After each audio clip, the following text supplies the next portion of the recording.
You ready, Tami? I'm very ready. Okay. Today we are talking about our top 10 shade perennials. Now, if you're looking for sun perennials, that's a separate episode. Today it's all about shade. And Tami, I'm gonna ask you the same thing I always do. Okay. What were the criteria that helped you pick these top 10? Well, Ryan, these are all plants that I do have at my own house. As we talked before, my backyard is full sun. I get to play with all those sun-loving perennials, but my front yard only gets the morning sun. So I have an array of wonderful perennials to show you that I love because they've been tried and true. Okay, these are ones that are proven to come back year after year. Absolutely. Okay, let's get started.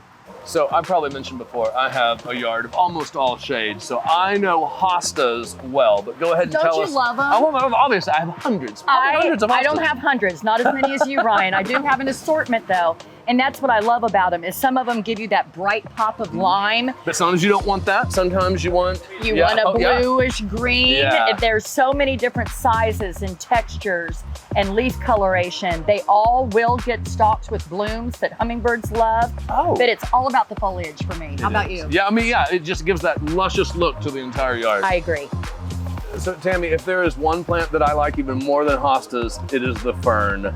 I mean, it just makes me feel like we're in a wooded wonderland. Exactly. It's so storybook. I have to agree with you, Ryan. And the reason why I love them is how they pair with the hostas. Yeah. I just think the contrast between the foliage textures is just the hosta's delightful. kind of waxy, and then this is real feathery. Oh, exactly. man. That gives such beautiful interest to a shade garden. I can't think any shade garden would be complete without hostas and ferns. It's classic. It is classic.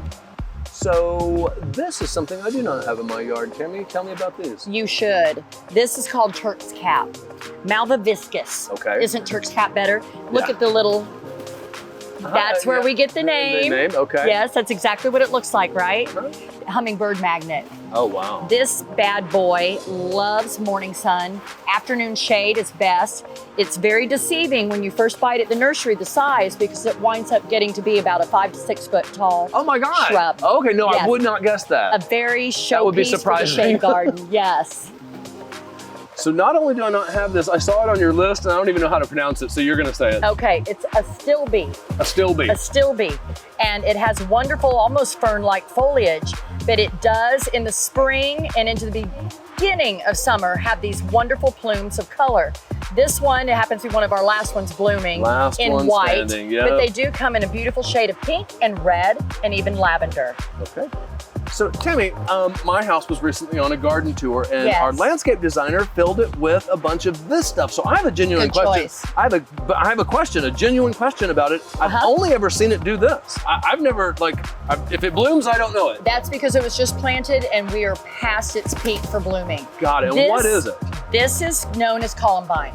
Colombine. Colombine is actually the state flower in Colorado. So it's kind of surprising that this particular variety does super here in Texas, and the one that is called Texas Gold is named one of the superstars on the list of perennials for here. Even without any blooms, the leaf shape is extremely interesting. It's delicate and nice. It's a weird shape. The yellow, lemon colored flowers in the spring are spectacular and really pop in the dark, shady areas of your yard. I have to wait till next year to see that. You will, sadly. Yeah. So Tami, I am loving this Brunnera. To me, it looks like someone came with silver spray paint and kind of lightly dusted all the leaves. Exactly why I have a love for it, Ryan. It's that silver. It just is something completely different and unique for the shade garden. And it kind of glistens there in the landscape bed. It most certainly does. And it's going to stay lower. It's only going to get a little over a foot tall, but it will spread out a couple of feet. Nice.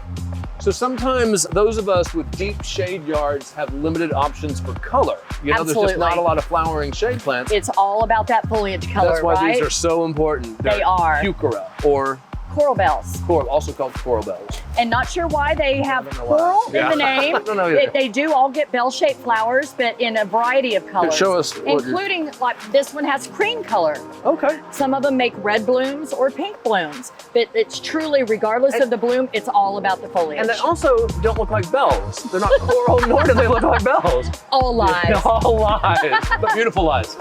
So, Tami, what do we have here? This is called Dicondra. So I use this at my house spilling out of pots, but you just told me that also... It's a fabulous ground cover. This one in particular, there are green Dichondras, Ryan, but they're not so special. But these silver ones, Silver Ponyfoot or Silver Falls, make an absolutely extraordinary ground cover. And you notice we're touching it again. It's because this is so soft. It's enticing. Wildly soft. So I'm gonna be completely honest with you, Tami. I am obsessed with this plant and have been for quite some time. It looks to me like butterflies from Alice in Wonderland. Like, yeah. This plant is called Oxalis, Ryan, but we like to call it purple shamrock. It's so cool. It is such a reliable perennial for shade. I've literally had mine going on 25 years. Even after some hard winters when I didn't think it was gonna come back. There it comes. Bam. Yeah. Okay, last but not least, we have this dainty little purplish, bluish flower. It is perennial Plumbago. So I've been saying Plumbago. That's okay, Plumbago. Plumbago. It's all okay.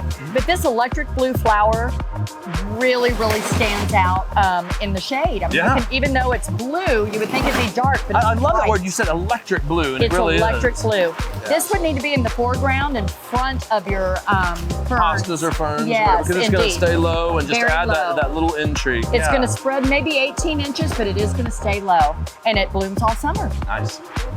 Tami, as always, thank you so much for doing this with me. You're welcome, Ryan. And if you've been watching this thinking, shade perennials, why have a sun yard? Well, we have a whole other episode just about sun perennials. Check that out on our YouTube channel. And in the meantime, go up to Covingtons and let's grow together.